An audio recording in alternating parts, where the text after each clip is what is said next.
मुझे पहले भी कोई गलतफहमी नहीं थी, अभी भी नहीं है।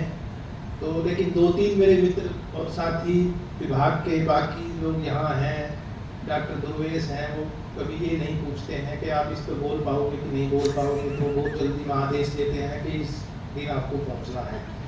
लेकिन मेरे साथी हैं, त्रिपाठी जी हैं, मेरी बहन है अमृता, अमित हैं, तो उन सब लोगों को मैंने बोला था कि भाई अगर मुझे नहीं बुलाओगे तो मुझे भले ही कुछ नहीं आता, तो शुभारती आऊँगा और सबको बताऊँगा कि आप लोगों को कुछ नहीं आता। तो इस वजह से इन लोगों ने मुझे बुलाया और इतने जो है सम्मानित लोगों के बीच में बैठने का अवसर दिया।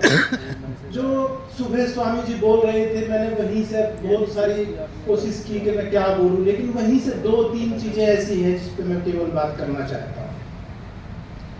जो स्वामी विवेकानंद जिस चीज पे बात करके गए थे, वो सनातन के पुनरुत्थान की बात उस दौर में कर रहे थे। एक बार आचार्य शंकर करके गए थे, फिर जो है स्वामी विवेकानंद ने वो बात की, और वो जब सुबह भी इस बात का जिक्र हुआ, साहब हमें दुनिया में माना जाता था कि हम बहुत पिछड़े हुए देश हैं। अंग्रेज पूरी दुनिया में अगर किसी को बताते थे कि साहब आप क्यों दुनिया के ऊपर राज कर रहे हो, तो वो कहते थे कि हम दुनिया के देशों को सभ्य बनाने के लिए गए, तो हमें यानी असभ्य माना जाता था। उस दौर में एक सन्यासी यहाँ से जाते हैं और वो पूरी दुनिया में जो है अपना परचम फहराते हैं, सनातन का परचम फहरा देते हैं, इसलिए हम उनको याद करते हैं। लेकिन वो जो बेसिक बात उस दौर में भी बोल के गए थे, वो वेदांत के ऊपर बोल के गए, उपनिषद के ऊपर बोल कर गए।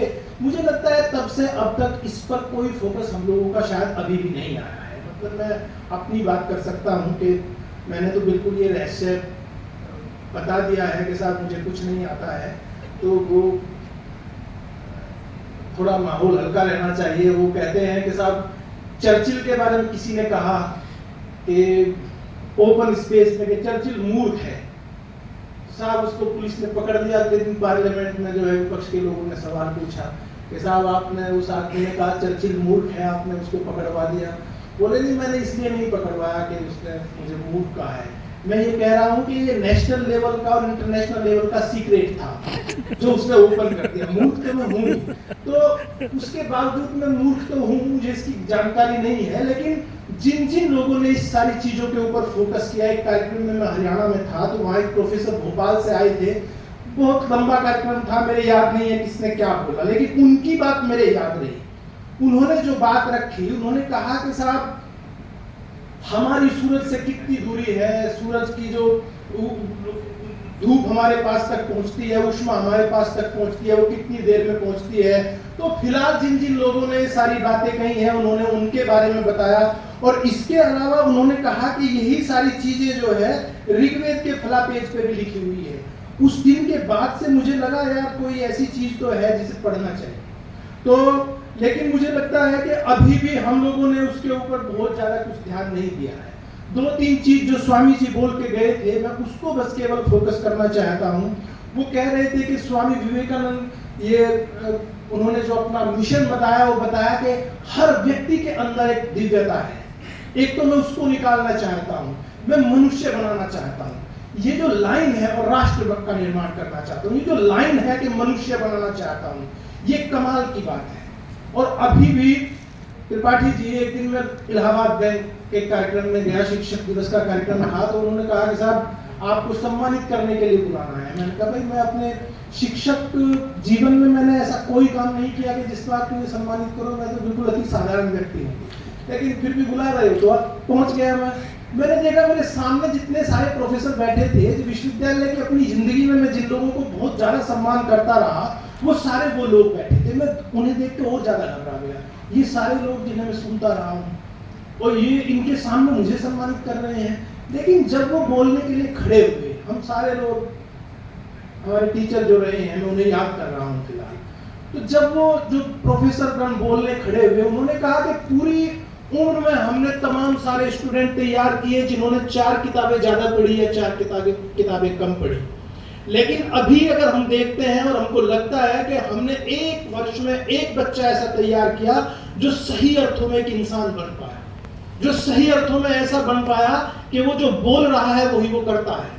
बड़ी समस्या ये एक हुई कि हम जितने सारे लोग जो बोलते हैं, ऐसे हम असल में होते नहीं हैं। और अभी तक अपनी जिंदगी में मैं जितने शानदार लोगों से इस दुनिया में मिला हूं, जो जितना मेरा दावा है कि मेरी जिंदगी के हिसाब से वो शानदार लोग हैं, वो सारे के सारे लोग बिल्कुल सिंपल थे। इतने सिंपल कि आपको पहली नजर में पता ही नहीं लगेगा कि ये लोग इतने बड़े हैं। वो बोलना ही नहीं चाहते, आप उन्हें मजबूर करेंगे तब वो बोलेंगे। तो जो इंसान बनाने का प्रोसेस है, उन्होंने कहा कि अगर हमने अपनी जिंदगी में 2-4 भी बेहतर स्टूडेंट तैयार किए जो एक अच्छे इंसान बन पाए, तो हमको लगता है कि हमने कुछ तैयार किया। इंसान तैयार करना बड़ी बात है। मैं अभी भी एक इस मेरठ में देवता जैसे एक इंसान के साथ रहता हूँ, बहुत बार उनके साथ जाता हूँ, बैठता हूँ। वो मुझसे सवाल करते हैं, फ्रीडम फाइटर रहे हैं, वो मुझसे सवाल करते हैं कि लोग अब इतने डरने क्यों लगे, ऐसे लोग क्यों हो गए। हम तो जब लड़ रहे थे, जब अंग्रेज छोटी सी बात के ऊपर फांसी पर टांग देते थे, तो अब क्यों डर रहे हैं। मेरे पास इस बात का कोई जवाब अभी नहीं है कि लोग इतने डरने क्यों लगे। तो स्वामी जी का जो मिशन था, मुझे लगता है कि वो मिशन अभी भी इतना ही ज्यादा अधूरा है जितना उस दौर में रहा होगा, वो अभी भी पूरा नहीं हुआ है।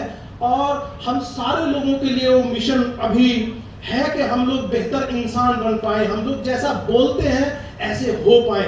क्या इतनी सारी शिक्षाओं के बावजूद, इतनी सारी पढ़ाई लिखाई के बावजूद हम इस दुनिया में ईमानदार लोग तैयार कर पाए हैं? फिलहाल हम क्या कहते हैं, कितना सारा अभी पूरा देश किस समस्या से जूझ रहा है। नीट के एग्जाम के जो ओपन हो गया, उसका पेपर, उससे जूझ रहे हैं हम, सारे पेपर हमारे आउट हो रहे हैं। क्या हुआ, ये कैसे लोग तैयार हुए? इसी देश की हम बात करते हैं, सुबह से शाम तक ईमानदारी की बात करते हैं। तो यानी कि इंसान के बनने का